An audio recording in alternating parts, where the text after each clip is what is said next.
everybody, today I'm going to be sharing with you my labour and delivery story and also introducing you all to little Freddie here, who is very content at the moment, so I don't want to bother him. I thought it was time to share with you guys how my labour went and really tell you the full story of how I delivered Freddie. I also do have a vlog on my actual labour if you guys want to go watch it. I will link it down below and I will also link it up here so you guys can just click on it and go watch it. So let's start from the beginning. So contractions started on the 2nd of April at about 12:30 p.m. My mum and dad were actually here visiting while I was having contractions. I didn't really think they were like proper contractions because a few days before, like, I'd been getting Braxton Hicks for a couple of hours every single day, and I was just expecting it to be Braxton Hicks again, even though I was a week late. By that time I was 6 days late, so I wasn't expecting it to be really contractions because I wasn't hopeful and I was thinking that I was going to go more overdue. But it turns out it was actually proper contractions. When they first started, they were about 20 seconds long, and they were about 20 to 25 minutes apart. That went on for a few hours. I would say at least maybe 4 hours that went on for, maybe even longer, maybe about 6. And then after that I got contractions every 20 to 15 minutes for about 35 seconds. It was about 35 seconds, between 35 and 40 seconds. And then it went rapidly down to 8 minutes, and they were about 45 seconds long, and then it went down to 3 minutes, between 5 and 3 minutes, and they were about a minute long. My contractions went on for a total of 12 hours before we ended up going to the hospital. Before I actually went to hospital, I obviously did call the hospital. And the hospital that I was planning to have Freddie was actually on bypass, which, if you don't know what that means, it basically means that the whole labour ward was full and they couldn't accommodate for me, which kind of sucks because I really wanted to give birth at that hospital. So they had to call around to other hospitals and see where I could go. I ended up going to a private hospital, which was actually amazing. I'm really glad I birthed there, and when we have another kid, I would love to birth there again because it was absolutely amazing. I do not fault that hospital whatsoever. We drove down to the hospital, me and Jason drove down to the hospital. And it's about 25-minute drive, which isn't too bad, but when you have contractions every 3 minutes, lasting 60 seconds, it sucks. And this is why I wanted to birth at my hospital, because it was much closer and we wouldn't be in the car much. But unfortunately we were in the car and it felt like an eternity, but it wasn't. And when we finally got there, they let us in straight away. When we finally got to hospital, we were sitting in the waiting room waiting for someone to come and get us to take us to a room. So when we finally did, we went to a room and we were looked after by a midwife called Josie, and I love her to death. She helped so much. We got into the room, Josie did all her things. She put my monitor on, she checked baby's heart rate and all that kind of stuff, and was seeing how my contractions were going and all that kind of stuff. And then she did a internal exam because she wanted to see if I was dilated or not, or anything like that, because if I wasn't, she could say to me, you know, you can go back home if you want. When she examined me, it was about 12:30. So at 12:30 I was about 3 centimeters dilated. She said to me after that we could go home because it could be up to 12 hours until I'm at least 4 centimeters dilated. But we decided not to leave, we decided to stay, which she was totally fine with because they weren't busy that night, so we're really lucky. So we decided to stay, but she did recommend me to have a sleeping tablet and also some Panadol so that the pain could go away and I could get some sleep, because I hadn't slept in like 24 hours, or even longer than that actually. So she gave me a sleeping tablet and a Panadol, and she left the room and I swallowed it and I threw it up within a minute. She left, I decided to hop into the shower to try and get some pain relief because obviously I was not going to get it from the Panadol. So I hopped in the shower at about, I think it was about 12:45, and I was in the shower till about 2 o'clock. While I was in the shower, my contractions started moving to my back, and honestly it was so painful. I felt like I was about to give birth in the shower because it was so painful. So I hopped out of the shower at 2 a.m. and I went and got changed and I hopped into bed, and I was having more contractions, and I woke up Jason because how much pain I was in, and I was just like screaming. So I hopped into the shower again for another half an hour to see if that was going to help, and then I hopped out and I said to Jason, I think we need to call the nurse because my pain is getting really bad and I don't know how much more I can handle this.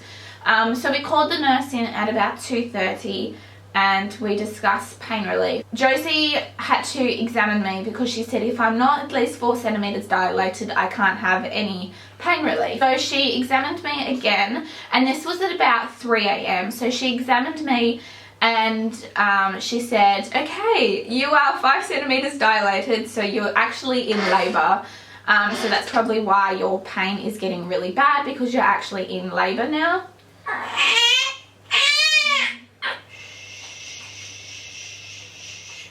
And so she said that because I'm in labor, I have to get moved to the labor ward. So we moved to the labor ward, and that was a struggle because I was in so much pain. So we moved to the labor ward, and I decided that I would have a pethidine shot, and I also wanted the gas. Where was I? Labor ward. I'm pretty sure I said that. So when after she examined me, we had to get moved to the labor ward. So we went to the labor ward, and that's where she gave me my pethidine shot and also gave me the gas. And that honestly helped so much. I zoned out so much, and I was still feeling my contractions, but they weren't horribly painful because I zoned out quite a bit. If you want to see how much I zoned out, go watch the labor video because you will see how much I zoned out. So once I was in the labor ward, I don't recall the time, I don't recall anything that was going on, nothing. I just remember waking up during contractions and then sucking on the gas and then zoning out again. That's all I remember happening. I know that Jason was on my left side and Josie, the midwife, was on my right side, documenting everything that was happening. She did say to Jason that it could be a long time until I'm fully dilated, but it wasn't that long. After some time, I was zoning out of the gas to have a contraction again, and at this time, Josie did say that she was going to do another internal exam to see how far I was going. And I remember this clear as day because I remember hearing the shock in her voice, and she's like, oh my god, you're 10 centimeters dilated. Okay, so I'm just going to go break your waters now. And I remember, like, it was clear as day. Like, I remember her saying it and I'm like, what? I'm about to have this baby? It was crazy. I couldn't understand what was happening because it was going so fast. So when I was fully dilated, it was 6 a.m. in the morning, and she broke my waters because my waters didn't break on themselves. It was a weird feeling having my waters broke, and it's definitely a rush of water feeling. That's definitely what it felt like. So after my waters broke, obviously I was in full labor and I was ready to push. She said, you will feel like you want to do a poo and push, and she said just push. So I did. It did feel like I was going to do a poo, but I didn't, thank God. So pushing started at about 6 a.m. and the other midwife came in too, because obviously I was giving birth, so there had to be 2 midwives there. So I started pushing at 6 a.m. and I was pushing and pushing and pushing, and everything was going so well. Josie was amazing. The other midwife was amazing too. I can't remember her name. I think it was like Michelle or something. Pushing and pushing and pushing, and then obviously Freddie's head popped out, and at this point I knew to listen to the midwives, because I remember my midwife at the clinic telling me, when the midwives tell you to stop pushing because you will tear. So I remember like his head coming out, and then Josie and the other midwife telling me to stop pushing, and I remember Jason yelling in my ear, "Amy, stop pushing." I stopped pushing because I knew what was going to happen, so I stopped pushing, but Jason's like, "Amy, you need to stop pushing." And I remember him saying it like he was angry, because he didn't think I was listening, but I was listening. I stopped pushing. That was going on. Obviously Josie was turning Freddie around so his shoulders would come out the right way, and she also told Jason that he could come around and deliver the baby. So Jason was walking down to deliver Freddie, and I had a contraction and popped in out. Jason did see the full arrival, but he didn't get to deliver him, which was such a shame. Hopefully he gets to deliver the next baby, but he popped out so fast that we didn't even realize that it was coming. Like, it could have been a few more pushes, but no, he just wanted to pop out really fast. It was such a great birth, and I honestly do not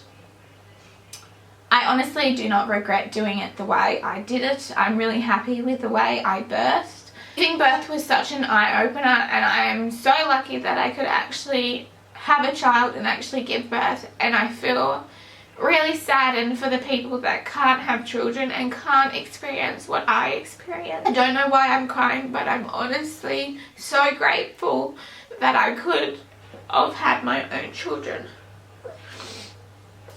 I don't know why I get so emotional, but I do. So Freddie ended up being born at 6:42 in the morning, so I was only pushing for 42 minutes. Delivered him, and the doctor eventually came in to see him. He got all his measurements done, his weights and all that kind of stuff. So his head circumference was 35 centimeters.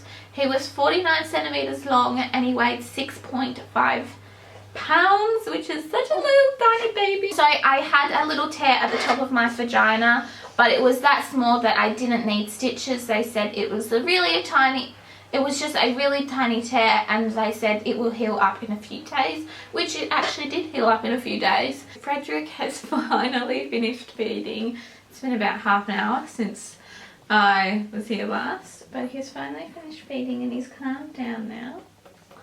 So I would like you all to meet little Frederick. This here is little Frederick. He's so adorable. Hey, mister. Hi. Can you see everything? Can you see the camera? He's such a good little boy, aren't you? So Frederick's gonna go back to sleep now because he's falling asleep, aren't you, mister? Yeah, sleep time now. But I hope you all enjoyed my labour and delivery story. If you did, please give this a big thumbs up.